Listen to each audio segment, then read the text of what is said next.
Hello everyone, today I'm going to talk about flow completion. Coroutine flow can be completed successfully or due to some exception, and we may need to execute some action on this flow completions. So today we will see different ways to execute an action after flow completion.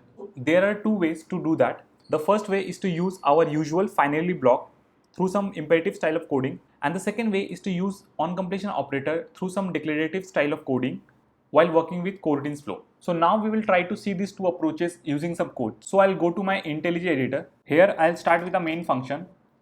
First I will show you how you can use finally block to execute an action on any flow completion. So I'll write a method, I'll call it imperative style, okay? And then I'll create this function. Here I will write a function called data flow which will return me a flow of some values. I will create this method. Okay, here I'll simply use a flow builder. I'll need to import this, and from inside this I'll simply emit some values. So I'll simply use a for loop, and then I'll use a range from 1 to 3, and then I'll simply return some values from here. Okay, so what I'm doing, I have created a flow which will return me values from 1 to 3. Okay, then I'll simply use the collect method and will print these values. Okay, and here as this collect is a suspending function, I need to provide a coroutine scope. So for that I'll use run blocking. If you don't know about run blocking or suspending function, you can watch my previous video through the link in the description or through the I button. So here I'm basically calling this data flow which will return me values from 1 to 3, and I'm simply printing these values, right? So here in this method I have simply called data flow which will return me values from 1 to 3, and I'm printing this. So let's first run this example. And here you can see that we have received our value 1 2 3. Okay, so I'll do little modification here. I'll simply comment this for loop for now. Instead I'll simply use a simple emit function which will return me, let's say 1, and then let's say it throws some exception, okay, some runtime exceptions. Okay, so what is happening here, first we are calling this data flow which will return me a value 1. It will simply print this, and then it will throw some runtime exception. So let's say when this flow gets completed either successfully or through some exception, we want to execute some action, right, just after completion of this flow. What we can do is we can simply move this code in a try block. Okay, and then I can simply use a finally block here, and here let's say if I want to print done. Okay, or we can perform any action inside this block. So even after exception we will be able to execute this block. So let's run this example and see the output. So if you see, we have got an exception, runtime exception, and if you see, we have successfully printed this value, and also we have completed our finally block. That means to execute any action after this flow completion, you can simply use this finally block to perform any action. Okay, so this is one way where we have imperative style of coding. Here there is no chaining in between these two blocks, right? So what is the other way? The other way is to use an intermediate on completion operator. So before that, let me also catch this exception. Using a catch operator, we can simply catch this exception, and we can simply print whatever the exception has occurred, or we can also simply print exception occurred. So I have talked about this catch operator in my previous video where I have talked about how to handle exceptions while working with coroutines flow. You can watch that video using the I button or the link in the description. For now, I'll simply run this example to see the output. So here if you see, we did not get any stack trace. Instead we got that this exception has occurred and it is being caught here, and then we finally got the this action which we perform in the final block. Okay, now we will see the other way. I'll simply comment this function now. I will call it declarative style. I'll simply create this function. Here also I will call the data flow function, and then I'll simply use the catch operator because this data flow function will throw an exception.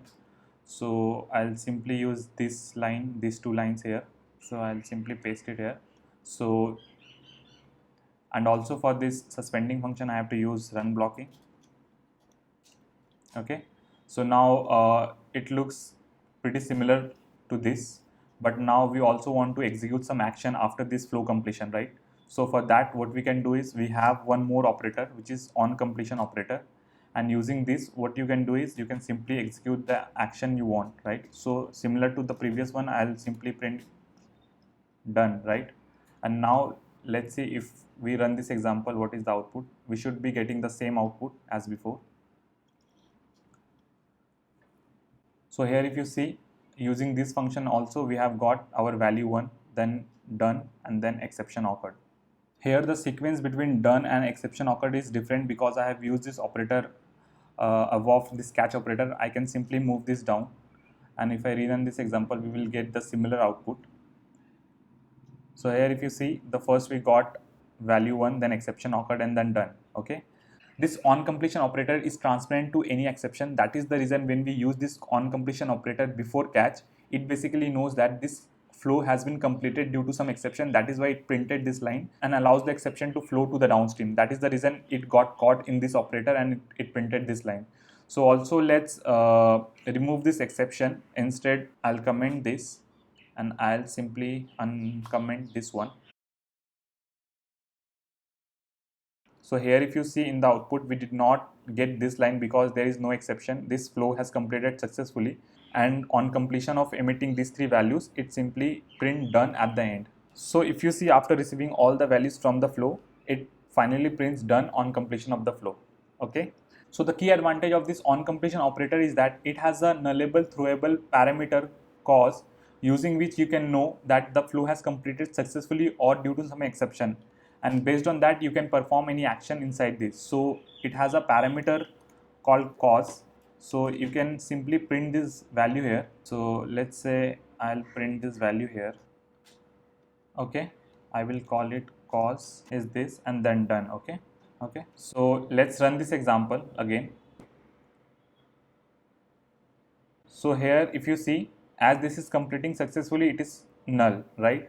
That means there is no exception which has occurred. Now if I uncomment this exception code and if I comment out this, let's see the output now. So here now you will get some value. So here if you see, we are still getting null because this catch operator has caught the exception, right? So if I move this on completion operator upwards and if I rerun this example, so here you have the information about the exception, right? So using this exception information, you might want to take some action. So in that case, what you can do is you can simply put a condition. So let's say if you want to check if there is any exception, that means your cause will not be equal to null. Okay, then in that case, what you want to emit some value. So you can also emit some value because, so if you see this operator, it has a receiver flow collector which allows you to emit another value. So based on some exception, you can either take some action or you can also emit some other value. So let's run this example now. So here in the output, if you see, we got the value 1 and then it has printed this exception, and based on that we have emitted another value 10, and finally we got this exception occurred printed from this block. Okay. So this is about on completion operator, and overall we have seen 2 different ways of executing any action on flow completion. So there might be a question which one to use, whether to use imperative style or the declarative style. So here there is no such hard and fast rule. You can use any of this style according to your preference or your coding style. Both the options are valid. Okay. So that's all about this video. I hope you have liked this video. If you like this video, please hit the like button and also share this video with your friends. And if you are new to this channel, don't forget to hit the subscribe button. Thank you for watching.